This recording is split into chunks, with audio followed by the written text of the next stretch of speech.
Welcome sa Bilicoin Buyer TV mga kabarya. Ang pag-uusapan natin sa video ito ay ang mga barya na nagkaroon na ng mataas na halaga. At yung iba sa mga barya na ating pag-uusapan mga kabarya ay mga bago lamang at bali-balitang kokonti nga lamang ang nilabas ng BSP sa mga baryang ito. Kaya naman samahan nyo ko mga kabarya at ating alamin kung ano-anong klaseng mga barya ang pwede nating ibenta sa mga kolektor.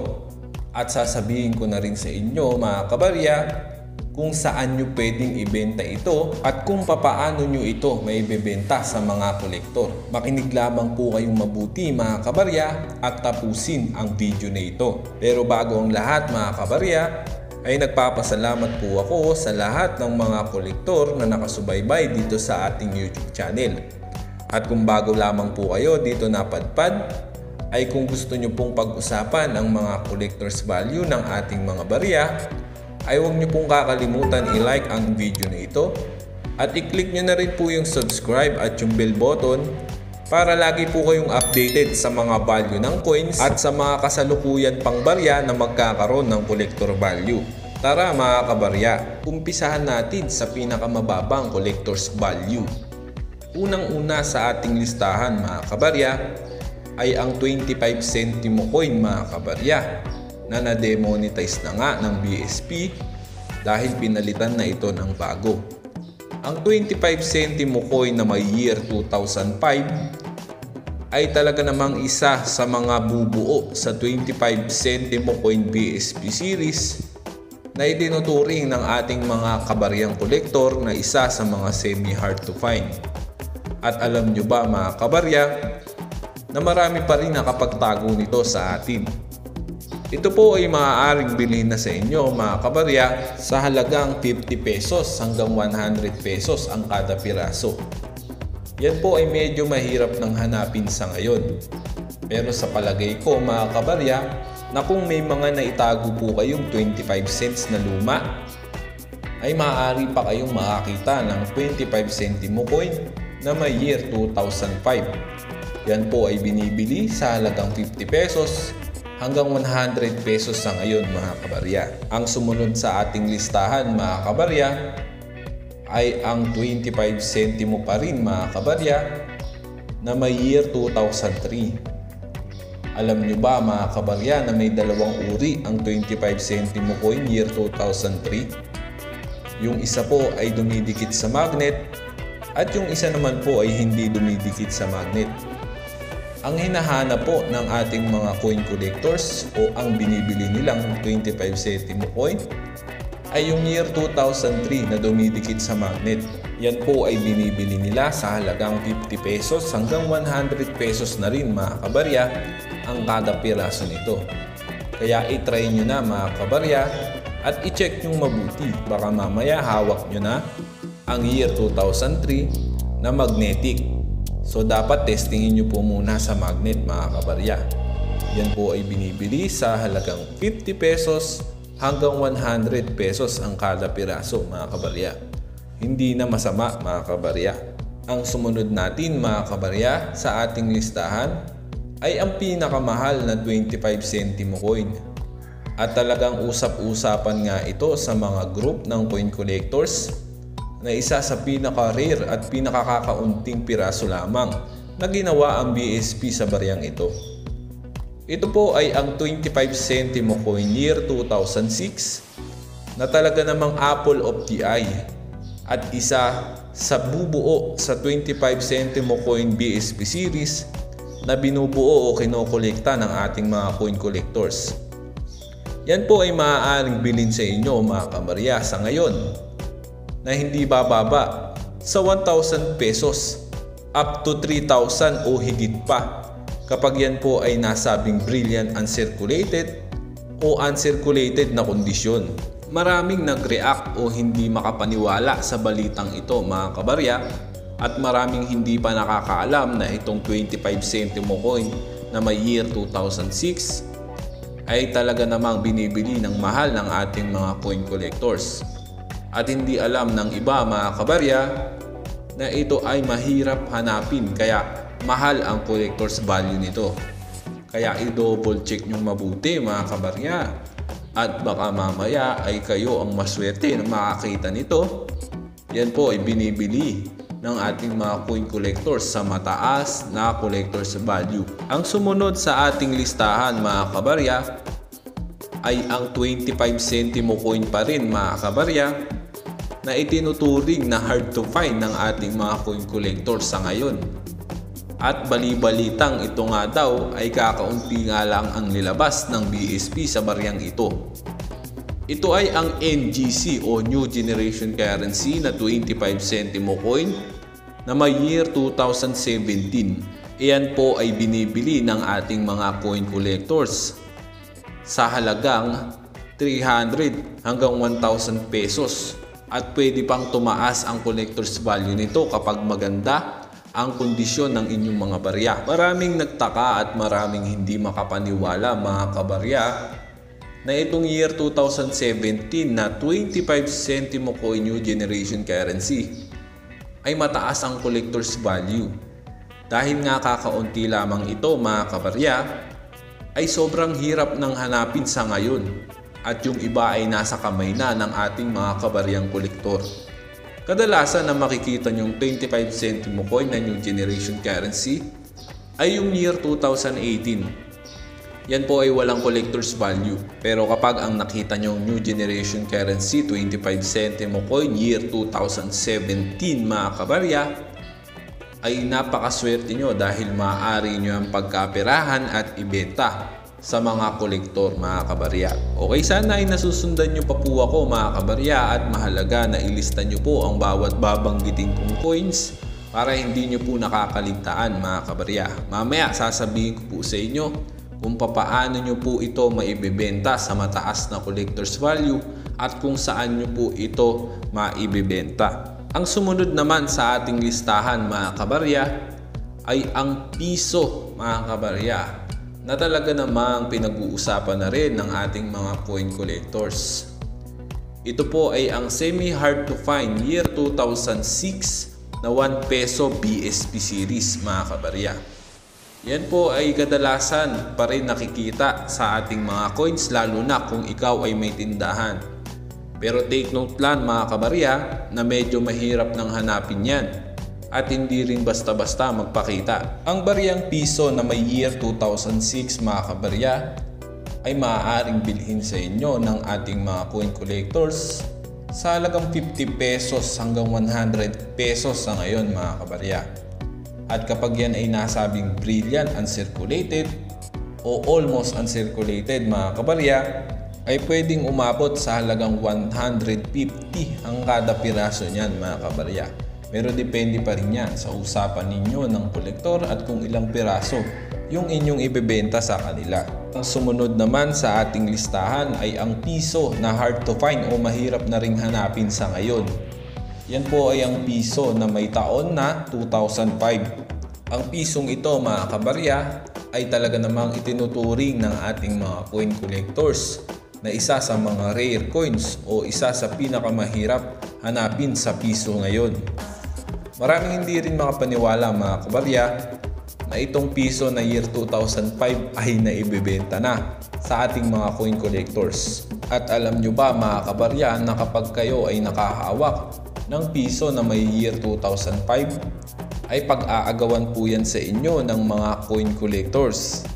At maaaring bilhin yan sa inyo mga kabarya sa halagang 300 hanggang 500 at pwede pang umabot sa 1,000 kapag po yan ay brilliant uncirculated o uncirculated ang kondisyon.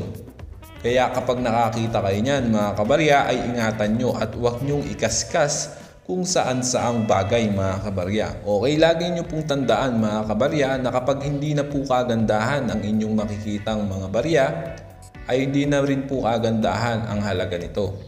Kaya kung kagandahan naman po ang inyong makikita ay maganda rin po ang collector's value at o-ofera naman po kayo ng ating mga coin collectors ng mas magandang halaga mga kabarya.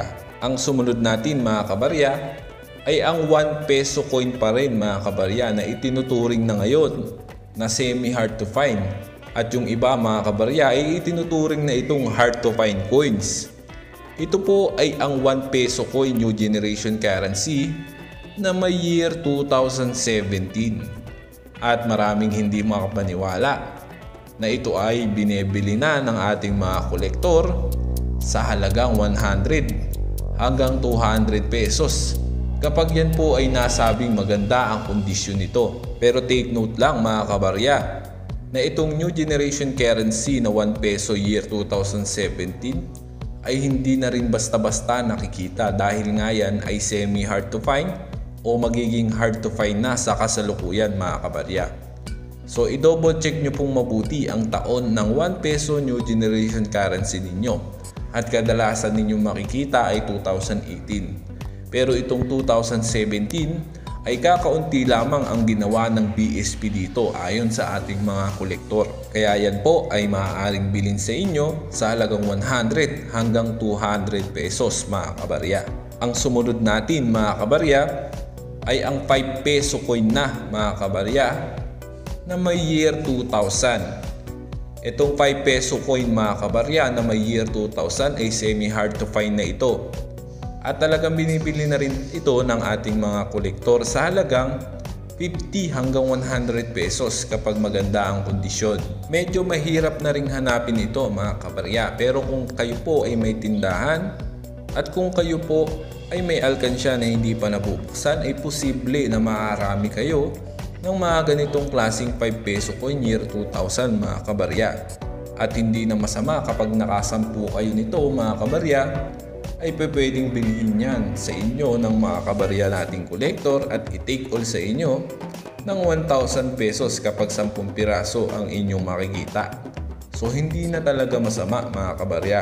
At ang sumunod natin mga kabarya ay ang 5 peso coin pa rin na may year 1999 mga kabarya. Ang baryang ito mga kabarya ay itinuturing na rin ng ating mga kolektor na isa sa medyo mahirap hanapin. 5 peso coin year 1999 mga kabarya. Maaaring bilhin yan sa inyo mga kabarya sa halagang 50 pesos pa lang. Pero sa darating na panahon mga kabarya, panigurado ako ay magmamahal pa rin ang collector's value ng mga ito. Kaya kung makakakita kayo ng 5 peso coin year 1999 ay itago nyo na at ipunin at baka sa mga susunod na panahon ay maaari na yang ibenta sa kolektor sa mataas na collector's value. Tandaan nyo mga kabarya na yan po ay 50 pesos na ang kada piraso. Ang sumunod sa ating listahan mga kabarya ay ang hard to find na 5 peso coin at usap-usapan na ito ay itinuturing na ginto ng ating mga coin collectors dahil nga sa sobrang hirap na nitong mahanap sa ngayon. Ito po ay may year 2006 mga kabarya. Yan po ay isa sa hard to find o pinakamahirap hanapin sa 5 peso coin BSP series. At alam nyo ba mga kabarya na maaaring bilhin yan sa inyo sa ngayon nang hindi bababa sa 1,000 ang kada piraso o higit pa. At maaaring umabot yan sa halagang 2,500 kapag maganda pa ang kondisyon ng inyong year 2006 na 5 peso coin mga kabarya. Take note lang mga kabarya na yan po ay mahirap na po talagang mahanap sa ngayon, pero posible pa rin makita kapag mayroon po kayong tindahan o alkansya na hindi pa nabubuksan. Kaya i-double check nyo pong mabuti yan mga kabarya. At ang sumunod sa ating listahan mga kabarya ay ang 5 peso coin year 2007 at 2008. Alam nyo ba mga kabarya na ito ay apple of the eye ng ating mga coin collectors? At hindi pa malinaw sa ating mga kabaryang kolektor kung may ginawa nga bang 2007 at 2008 na 5 peso coin BSP series. Dahil nga mailap na mailap itong mahanap sa ngayon. At kapag ito ang nakita nyo mga kabarya ay maaaring bilhin yan sa inyo ng ating mga kabaryang kolektor sa halagang 3,500 up to 5,000 pesos kapag yan ay maganda pa ang kondisyon. Pero mga kabarya, yan po ay suntok sa buwan na kung makita. Talaga namang napakahirap ng mahanap dito sa ngayon. Pero kapag natsambahan nyo ito mga kabarya, ay panigurado pag-aagawan po yan sa inyo ng ating mga kabaryang kolektor. At ang sumunod sa ating listahan mga kabarya ay ang 10 peso BSP series na talaga namang mahirap na ring buuin, sabi ng ating mga coin collectors. At yung ilan sa mga 10 peso na ito ay hinahanap ng ating mga coin collectors at binibili sa mataas na halaga o collector's value. Narito ang 5 uri ng 10 peso coin BSP series na maaari nyo nang ibenta sa mga coin collectors. Unang-una sa mga hinahanap ng ating mga coin collectors ay ang year 2009 na 10 peso coin mga kabarya. Alam nyo ba mga kabarya na bibihira itong matagpuan at magpakita sa ating 10 peso coin BSP series? Akala nga ng iba mga kabarya ay madali lang itong makita. Pero talaga namang napakahirap at napakailap ng makita nito sa ngayon mga kabarya.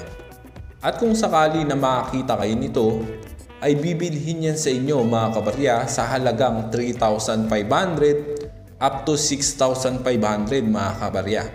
Ganyan na po kataas ang value ng baryang ito sa ngayon. At ang sumunod sa pinakamahirap hanapin sa 10 peso coin BSP series ay ang year 2007 mga kabarya. Yan po ay talaga namang isa sa hinahanap o talagang apple of the eye ng ating mga coin collectors. At willing yan bilhin sa inyo mga kabarya sa halagang 1,000 hanggang 3,500 up to 4,000 mga kabarya. Kung yan ay masasabing uncirculated pa mga kabarya. Mas bababa po ang collector's value nito di tulad nung 10 peso coin year 2009 na talaga namang napakahirap ng mahanap. Kung ikaw nga ay may alkansya mga kabarya at may tindahan, ay posible pa na ikaw ay makakita ng 10 peso coin year 2007. At kung ikaw ay may kakilala sa mga remittance center at masipag kang magpapalit at maghanap ng mga baryang ito, ay talaga namang makakarami ka mga kabarya. So konting sipag lang talaga at konting tiyaga mga kabarya. At ang sumunod natin mga kabarya ay ang semi hard to find ng 10 peso coin BSP series. Ito po ay may 3 uri mga kabarya. At meron na rin itong collector's value sa ngayon. Ito po ay ang year 2000, year 2014 at year 2016 mga kabarya. Ang year 2014 mga kabarya ang pinakamahal sa 3 ito. Dahil yan po ay ang pinakamahirap hanapin sa semi-hard to find kung ituring ng ating mga coin collectors. Yan po ay maaaring bilhin sa inyo sa halagang 100 pesos. At yung 2000 at yung year 2016 na 10 peso coin ay maaaring bilhin pa lang sa inyo sa ngayon sa halagang 50 pesos ang kada piraso. Pero paalala lang mga kabarya na medyo mahirap nang hanapin yan. Di tulad ng mga ordinaryong taon ng ating 10 peso coin BSP series. At ang pahuli sa ating listahan mga kabarya ay ang 10 peso coin new generation currency na may year 2017. Alam nyo ba mga kabarya na yan po ay binibili na rin ng ating mga coin collectors sa halagang 100 ang kada piraso kapag maganda po ang kondisyon. Kapag hindi na po kagandahan ay 50 pesos na lang din po ang bili nila dito. So paalala lang, mahirap na ring hanapin itong 10 peso new generation currency na year 2017 mga kabarya dahil kokonti lamang ang ginawa ng BSP sa baryang ito. Pero kung kayo ay makakita ng 10 piraso, ay maaari yang bilhin agad sa inyo ng mga coin collectors mga kabarya. Okay mga kabarya, saan nga po ba natin ito maaaring ibenta at papaano ba ito ibinibenta sa mga coin collectors? Maaari nyo yang ibenta mga kabarya dito sa kaibigan nating kolektor na si Barya Official PH o si Usapang Barya mga kabarya. Yan po ang Facebook page niya mga kabarya. Barya Official PH 2.0 mga kabarya. Yan po ay isa sa mga legit coin collectors mga kabarya. At talaga namang yan po ay hindi magdadalawang isip na bilhin sa inyo. Basta tama po ang taon ng mga barya ninyo mga kabarya. At syempre mga kabarya, may minimum po ang pagbili ni Barya Official PH sa mga barya na semi hard to find. Pero kapag po yan ay hard to find o yung mahirap talagang hanapin, ay bibilin agad po yan sa inyo ni Barya Official PH 2.0. Ayan mga kabarya. At kung talagang sigurado kayo mga kabarya sa hawak ninyong mga barya na hard to find coins mga kabarya, ay tawagan nyo lamang po si Barya Official PH. May naka-indicate naman po yung number sa kanilang Facebook page. At syempre mga kabarya, doon na po kayo magkakaroon ng communication kung papaano nyo po ito maibebenta sa kanila. So kung may iba pa po kayong katanungan mga kabarya about sa inyong mga coins, ay i-post nyo lamang sa Usapang Barya PH Buy and Sell Group. Dito naman po kayo magpo-post ng mga iba't ibang uri ng mga barya ninyo mga kabarya. Old coins o yung foreign coins mga kabarya, pwede nyo pong i-post dito mga kabarya. At para malaman nyo na rin mga kabarya kung magkano na ang collector's value ng mga lumang barya na inyong nahahawakan, ayan, i-post nyo lang sa Usapang Barya Buy and Sell Group. Ayan, dyan lang po kayo magpo-post ng mga iba't ibang uri ng mga barya. Ayan, i-assist po kayo dyan ng ating mga moderator at ng admin ng Usapang Barya PH Buy and Sell Group. Ayan, make sure lang mga kabarya na hindi po kayo pasaway sa mga group at maganda po ang approach ninyo. Yun lamang mga kabarya at maraming salamat. Sana po ay na-update ko kayo sa mga barya na patuloy na binibili ng ating mga coin collectors. At kung may iba pa po kayong katanungan, mag-comment lang po kayo dito sa ating comment section. At kung gusto nyo pong ma-update palagi kayo sa mga barya na binibili ng ating mga coin collectors, ay huwag nyo pong kakalimutan na i-like ang video na ito. I-click nyo po yung subscribe at yung bell button para ma-notify po kayo sa mga susunod nating updates patungkol sa mga iba't ibang uri ng barya at sa mga kasalukuyan pang barya na magkakaroon ng collector's value. Maraming salamat po mga kabarya.